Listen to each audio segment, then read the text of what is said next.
Erkekte artık kılıp jaratkan. Ayelдің жолын жіңішке қылып қойған бұл жаратқанның ісіне не шара? Еркек әйелдің ақылына емес, қылығына құлайды. Қылығына жыққан ғой. Сен енді былай істе.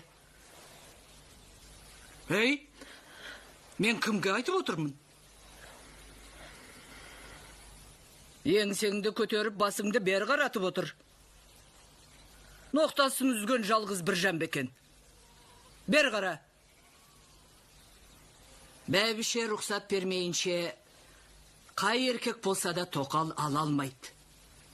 Сенің бәйбішелігің сол болсын, енді анда бір жанның өзіне қолқа сал. Жұртты шулатпай, өсе көрбітпей, жөнімен айттырып алатын болсын.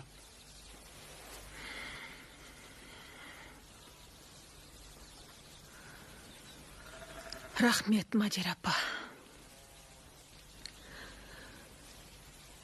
Адал ниетіңізге рахмет. Айтқаныңызды қылайын. Жарайды.